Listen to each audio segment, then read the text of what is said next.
আসসালামু আলাইকুম all the pretty people, সবাই কেমন আছেন? আশা করি সবাই অনেক বেশি ভালো আছেন। আজকে আমি আপনাদের মাঝে শেয়ার করব খুব দ্রুত কিভাবে বিকালের নাস্তা তৈরি করতে পারেন। আমি নিয়েছি পাস্তা, তার সাথে অ্যাড করেছি সয়াবিন। তো সয়াবিনগুলো আমি হালকা গরম পানির ভিতরে ভিজিয়ে রাখবো 10 মিনিটের মতো। আর এখানে পাস্তার জন্য পানি গরম দিয়েছিলাম, তার ভিতর দিয়েছি অল্প একটু তেল আর দিচ্ছি পাস্তা দেওয়ার পর অবশ্যই হালকা নেড়ে নিতে হবে যাতে একটার সাথে আরেকটা লেগে না যায়। পাস্তা হয়ে যাওয়ার পর তারপর একটা প্যানের ভিতরে আমি তেল গরম দিলাম আর সয়াবিনগুলো ভাজার জন্য। আর অবশ্যই পানি চিপড়ে নিতে হবে যাতে এই সয়াবিনের সাথে কোনো পানি না থাকে। তারপর যখন এরকম একটা কালার হয়ে যাবে তারপর নামিয়ে ফেলবো। তারপর আলুটা এরকম করে সাইজ করে নিয়ে কেটে নিয়ে হলুদ মরিচ আর লবণ দিয়ে মাখিয়ে রেখেছিলাম। তারপর এটাকে ভেজে নিলাম।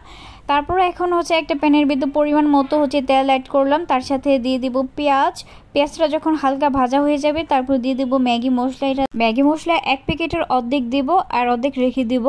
অর্ধেক দেওয়ার পর এটা আমি 1 মিনিটের মতো নেড়ে নেব। তারপরে অ্যাড করব অল্প পরিমাণ মরিচের গুঁড়া। এটা অপশনাল, এটা আপনি চাইলে নাও দিতে পারেন। তারপর এটা একটু ভালোভাবে নেড়ে নেব। তারপর অ্যাড করব সিদ্ধ করা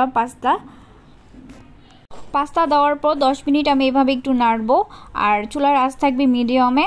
তারপর ম্যাগি মশলা যেটা অর্ধেক ছিল সেটা পুরোটা দিয়ে দিব। পুরোটা দেওয়ার পর ভালোভাবে মিশিয়ে নেব। মেশানো হয়ে যাওয়ার পর তারপর নামিয়ে ফেলবো। নামানোর পর এটা আমি ঠান্ডা করতে দেবো একটা পাত্রর ভিতরে। যখন ঠান্ডা হয়ে যাবে তারপরে অ্যাড করব একটু একটু করে সব কিছু। প্রথমে অ্যাড করব সয়াবিন, তারপর অ্যাড করব আলু ভাজা, যেটাকে আমার ফ্রেঞ্চ ফ্রাই বলে থাকি। তারপর অ্যাড করব মিট বক্সের সস। এটা আমি আরেকটা ভিডিওতে আপনাদের দেখিয়ে দিব কিভাবে বানাতে হয়। এগুলো সব একসাথে মিক্স করব এবং উপরটা নিচে দিব, নিচেরটা উপর দিব, মানে সব কিছু একসাথে মিক্সড করব। মিক্স করার পর তারপর এটা আপনারা খেতে পারেন। আপনারা চাইলে কিন্তু বাইরে না গিয়ে ঘরেও বানিয়ে খেতে পারেন মিট বক্সের মতো। এটা এমনকি বাচ্চাদের বিকালের নাস্তা হিসেবে আমরা এটাকে খাওয়াতে পারি। আর আমরা তো জানি যে বাইরের খাবার আনহেলদি, তবুও কিন্তু আমরা বাইরের খাবারটা লাইক করি। কিন্তু চাইলে আপনারা এভাবে বাচ্চাদের খাওয়াতে পারেন। আর বাসায় ট্রাই করে জানাবেন কেমন হয়েছে। আর আমি যে ভিডিওটা করেছি কেমন হয়েছে তা অবশ্যই জানাবেন, জানাতে ভুলবেন না। সবাই শেষ অবধি ভিডিওটা দেখে যাবেন। সবাই ভালো থাকবেন, সুস্থ থাকবেন।